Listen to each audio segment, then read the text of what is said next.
Marilo, hablamos de millonarios.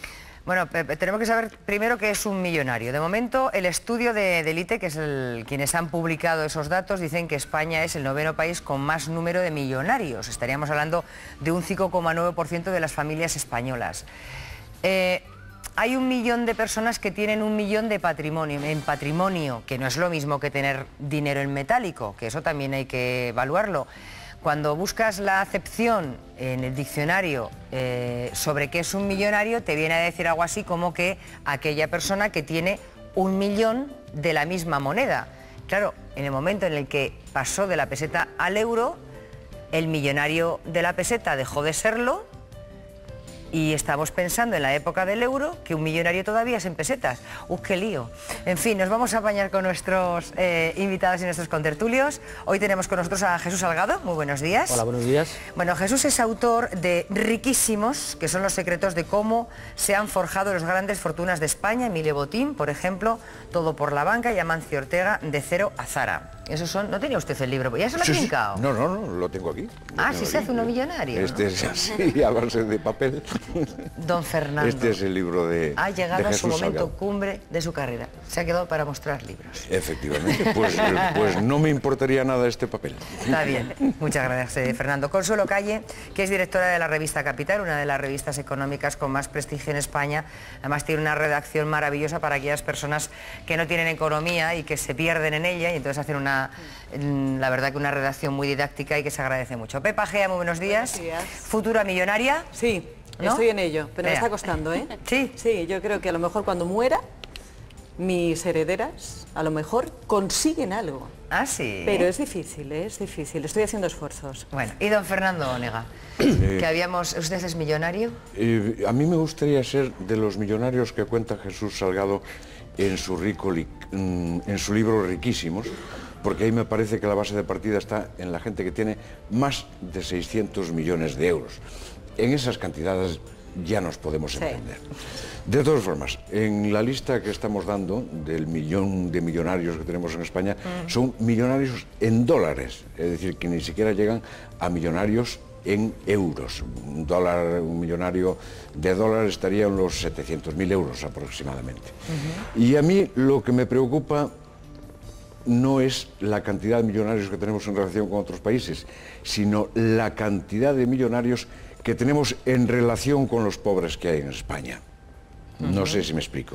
Porque puede haber 1 millón de millonarios, pero hay 9 millones de personas que están, lo que se dice, en el umbral de la pobreza. Y hace pocos días se dijo que había 2 millones de niños que vivían en la pobreza en este país. Hombre, dicho así, don Fernando, es demoledor. Sí. Evidentemente no hay nada más que hablar. Te dan ganas de decir al millonario deje de serlo y acabe con la pobreza en España. ¿Pero no sería algo injusto? Bueno, yo creo que... ¿Sabes qué pasa, Marilo? Yo tengo la sensación, fíjate, decías al principio, que es un millonario. Para mí un millonario es alguien que se le cae el dinero, se le cae y que vive en un ritmo de vida tremendo. Este estudio, que posee alguien propiedades o patrimonio por $1 millón, sinceramente creo que hay gente ahí dentro que está por trabajo, por herencia, por pelotazo y también por casualidad, que se le ha revalorizado su casa, su primera vivienda, porque la compró hace siglos y resulta que ahora su casa vale 700.000 euros. Entonces, bueno, ¿es un millonario el que tiene en patrimonio $1 millón? Pues sinceramente no lo sé, yo no lo sé. No. ¿No, verdad? Para ser millonario, aparte de tener el $1 millón, que no es nada, en el entorno de los millonarios no es nada, $1 millón es nada. Calderilla. Podemos empezar a hablar de los 20 millones, 25 millones, pero aún así el millonario lleva otras cosas al lado. Su yate, su avión particular, su coche, su chofer, su peluquero, en fin, una serie de gente que con $20 millones no haces nada. Es decir, por eso yo corté, como dijo Fernando, en los 600, porque a partir de 600 ya te puedes permitir el tener todas esas cosas y vivir un poquito tranquilo, ¿no? Y efectivamente lo que decías, los millonarios aquí en España, hombre, es una proporción muy alta en función del PIB del Estado. Es decir, la fortuna de Amancio Ortega, que bueno, pues en el último mes las acciones, solo de las acciones, se ha incrementado en 800 millones de euros. Es decir, con lo cual, don Fernando, solo la variación de las acciones el último mes de Inditex, le reportan a Amancio Ortega 800 millones de euros. Vamos a dejarlo aquí en un momentito. Hablamos con Consuelo y luego repasamos los datos que dice en este informe para que tengamos ya todos en casa y aquí los datos fundamentales que dice Delite. Consuelo. Sí, ese corte que hace el propio informe entre muy millonarios, muy ricos, riquísimos y como tú bien apuntabas, pues no tan ricos, porque del millón de personas españolas que dice que son millonarios, 900.000 están en el tramo más bajo, que es pues poco más de 100 millones de las antiguas pesetas, 700.000 O sea que somos, los españoles somos de todos los millonarios los más pobres. Bueno, somos millonarios pobres. Lo que quiero decir es que de esas cifras, pues como apuntaba, pues te pueden entrar personas. A mí me viene a la cabeza una amiga de mi madre que es peluquera, que toda la vida ha estado en la peluquería trabajando y que a base de mucho esfuerzo pues tiene 2 locales y 3 pisos. ¿Ella es millonaria? Según estos datos sí, pero no, realmente no. Vamos a repasar los datos de Delite. 12ª economía mundial y 9º en millonarios. Pese a las dificultades económicas que atraviesa nuestro país, España se posiciona en muy buen lugar en lo que a millonarios se refiere. 1.022.000 españoles son ricos, 6 de cada 10 hogares. Esto quiere decir que su patrimonio conjunto, dinero en efectivo, acciones, bonos e incluso vivienda, supera el $1.000.000, algo menos de 700.000 euros. Nuestros millonarios suman una riqueza conjunta de 1,4 billones de euros, pero bastante repartido. Los expertos hablan que somos de los países con menos ultramillonarios. No llegan ni al 1% los que acumulan más de 20 millones de euros. Pero mucha atención al dato, tan solo en 9 años se espera que nuestros millonarios dupliquen su riqueza y pronostican también que serán 1,6 millones de españoles los que se puedan llamar oficialmente ricos en 2020. Hoy nos preguntamos en Saber Mirar de dónde provienen las riquezas españolas y si realmente está bien visto ser rico en España. Digo lo mismo que Fernando, es decir, la pregunta es, ¿está mal visto ser millonario? Yo creo que en este momento sí. Y más que ser millonario, que siempre suscita un tinte de admiración / envidia, lo que están mal vistos en este momento son los signos externos de la riqueza. Es decir, el presentarte en público con un coche despampanante, el lucir el yate que decía Salgado, es decir, todas esas ostentaciones, cuando hay gente que lo está pasando tan mal y que tiene problemas para comer, pues no es que esté mal visto, es que encima es una provocación. Sí, lógicamente en esta situación de crisis la ostentación y el ser millonario está mucho más penalizado. Pero yo diría que en España... ¿Antes estaba bien visto, antes de la crisis? No, eso es lo que te iba a decir. Yo creo que en España, a diferencia de otros países como puede ser Estados Unidos, el ser millonario es un poco como el ser empresario y el ser banquero. No es una figura bien vista. Cuando yo creo que, hombre, hay de todo. Hay millonarios por pelotazos, que desde luego yo no me quito el sombrero, pero hay millonarios que han empezado trabajando muchísimo. Muchas de las grandes fortunas de este país, empresas o empresarios que podemos sacar muchos nombres, es que tienen 30 y 40 años a la espalda, empezaron con una pequeña tienda y hoy tienen un emporio. Oye, ¿por qué está mal visto algo que quiere ser prácticamente todo el mundo? Hombre, yo creo por lo que decía Fernando, porque en estos tiempos en los que hay tanta gente pasando de verdad auténticas penurias, no creo que sea ni solidario ni moral el que tú vayas por ahí alardeando de tener más dinero y poder tirar en cosas superfluas totalmente. Hay una pregunta que yo quería hacer, Mariló, porque es cierto que si es verdad que somos el 9º país con mayor número de millonarios, ¿deberíamos ser también el 9º país en mayor presión fiscal, o sea, recaudación fiscal? No, porque precisamente cuanto más dinero tienes, menos impuestos pagas. Es que eso es lo que a mí me duele, realmente. Es decir, tú a partir de los 3 millones de euros activas una SICAP y al final contribuyes solo con el 1% del rendimiento. Siempre que el rendimiento salga de esa SICAP positivo, si sale negativo, tampoco contribuyes. ¿El millonario es generoso, el español? ¿El millonario español es generoso? Sí, por lo general de los 88 que yo he reproducido en el libro, cuentan con fundaciones, algunas muy importantes, tanto en el sector bancario como en el empresarial, y que están haciendo una gran actividad, no solo en España, sino en el mundo. ¿Los millonarios que usted conoce están avergonzados de ser millonarios o sienten apuro? No, pero yo ahí desiento de lo que se comentaba antes y coincido con Onega. El problema es que en España somos como somos, hombre, siempre hemos envidiado al vecino si tenía una casa mejor, ¿no? Pero vamos, si te ponen la alternativa de te vas tú a la casa y el vecino se va, digo, me voy. Es decir, yo creo que es una envidia, vamos a llamar sana, pero por tener más de lo que tienes, ¿no? Pero yo creo que estaba mal visto y la ostentación últimamente, en los 2 últimos años, efectivamente ha bajado. Es decir, solo hay que visitar algunos restaurantes que antes estaban a tope, algunos puertos o embarcaderos que estaban a tope y ahora son más discretos. Pero bueno, ¿nos podemos sentir orgullosos de nuestros millonarios? Yo de un alto porcentaje, yo es que he dividido el estudio en 3. Uno, los que heredan, que bueno, pues eso les viene dado por herencia. 2, los que se lo han trabajado, como es el caso de los que ahora mismo están en los primeros puestos, y después están los que se han aprovechado no solo del ladrillo, sino del desarrollo que vivimos en España a partir del 78, entonces han aprovechado de la especulación.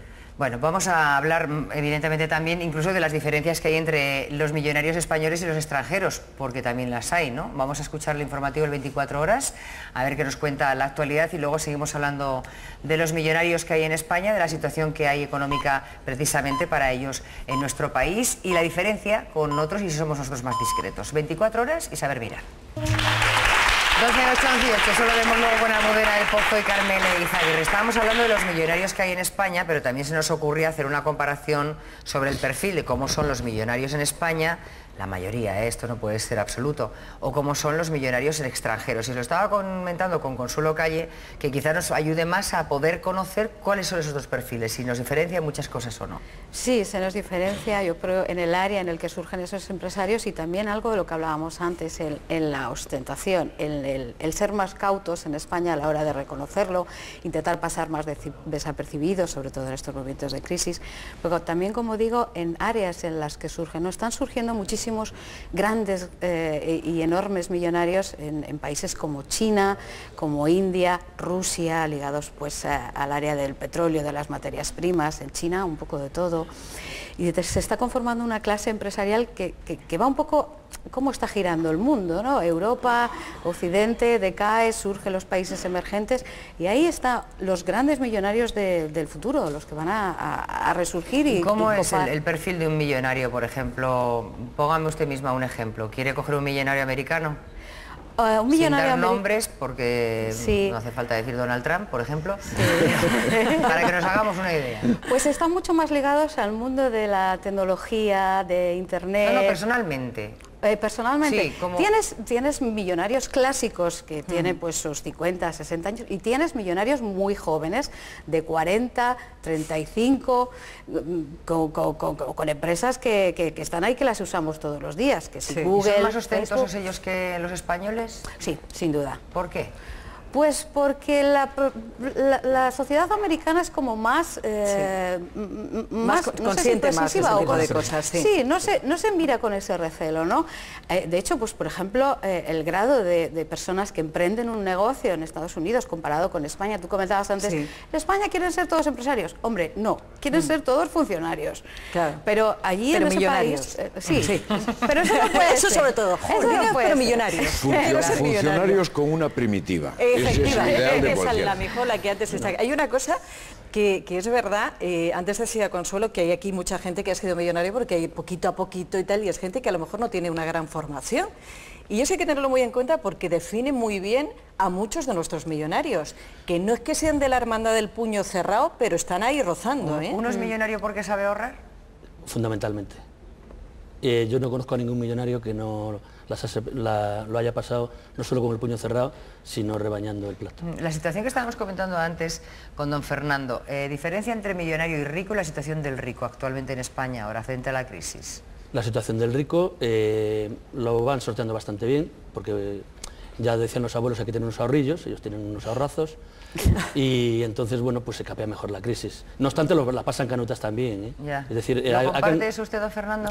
No, yo soy de la tesis de Carmen Lomana, aquella famosa que decía que quienes lo pasan mal en la situación de crisis son precisamente los ricos, porque tienen muchísimo patrimonio, pero los pobres no tienen liquidez. Me caches en la mar, me dan ganas de ir a sus casas y llevarles un pouquiño de pan, que dirían en mi tierra, para socorrerlos. Claro, ¿quién vive mejor, el rico o el millonario? El rico. ¿Por qué? El millonario puede ser millonario y pasarla muy mal, y el rico por lo menos da la imagen de que disfruta de esa riqueza. No decía Picasso eso, ¿no? Y que yo quiero ganar mucho dinero para poder vivir como un pobre. Esto sí, conclusiones, don Fernando, antes de pasar al siguiente tema. Pues bueno, hay por lo visto 3 clases de millonarios en España, que son los que han heredado, punto 1, los que se lo han trabajado, y conocemos unos cuantos ejemplos admirables, y el que se ha aprovechado en los últimos tiempos del ladrillo y la especulación. En general, el millonario español es un millonario de patrimonio, pero de no mucha liquidez, y hay que hacer una gran distinción entre el millonario que tiene a lo mejor un par de pisos o 3 pisos o unas tiendas y aquel que es rico de verdad, lo que queremos ser todos, es decir, de tener unos cuantos cientos de millones de euros y, como decía Jesús Salgado, poder viajar en nuestro avión privado con nuestro peluquero, naturalmente. A eso nos apuntamos todos.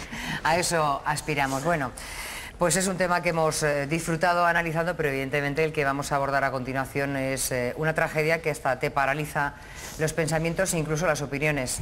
Se han producido desde el pasado viernes 4 hechos de violencia de género. Ha habido, pues son lo que llevamos de año, 22 las mujeres asesinadas, que son 3 menos que el año pasado por estas fechas, que se produjeron 25 crímenes.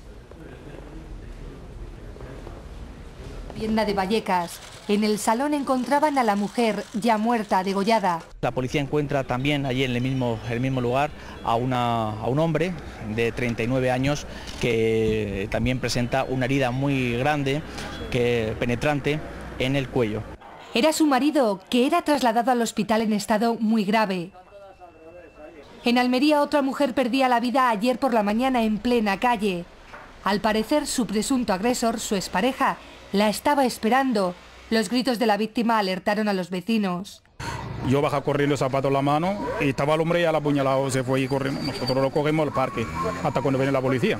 El presunto autor de los hechos era detenido. La pareja estaba en trámites de separación y tenían 2 hijos en común. En fin, pocas cosas que solidarizarse con las familias de las víctimas. Recomendar que aquellas mujeres que estén siendo maltratadas física y por supuesto también verbalmente, que llamen al 016 inmediatamente, que es un teléfono gratuito que no deja huella, y ahí seguro que es donde encuentra la primera ayuda. Y a todas las personas que estamos alrededor, que en cuanto oímos a través del tabique un grito sospechoso, se llama inmediatamente a la policía para que se encarguen ellos de averiguar, pero que a nadie le quede evidentemente la duda de que podía haber hecho algo para salvar esas vidas. Y desde un punto de vista filosófico, la pregunta de la impotencia, ¿por qué? Es la pregunta que nos hacemos siempre. ¿Por qué hemos completado este periodo del año con 22 víctimas, aunque sean 3 menos que el año pasado? La segunda cosa que me intriga es por qué se produce por oleadas. Estamos hablando de 3 muertos, 3 muertas en un fin de semana, y eso me lleva siempre a la reflexión de si existe un fenómeno de contagio, ese que lo está dudando y al ver que otro ha cometido el crimen se anima a hacerlo él también.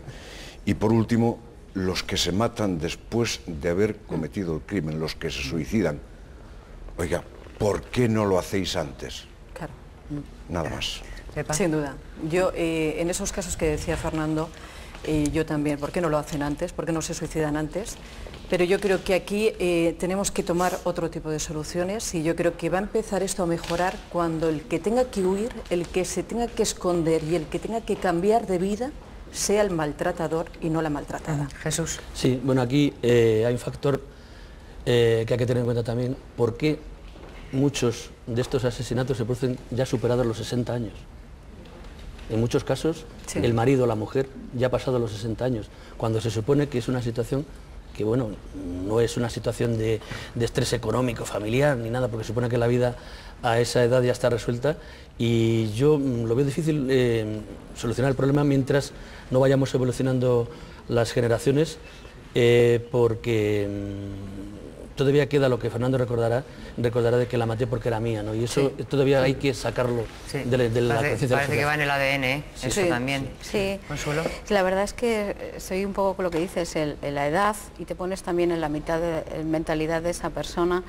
y es como si la mujer fuera propiedad de ella y por tanto no admite que en un momento dado quiera separarse y desligar la vida, ¿no?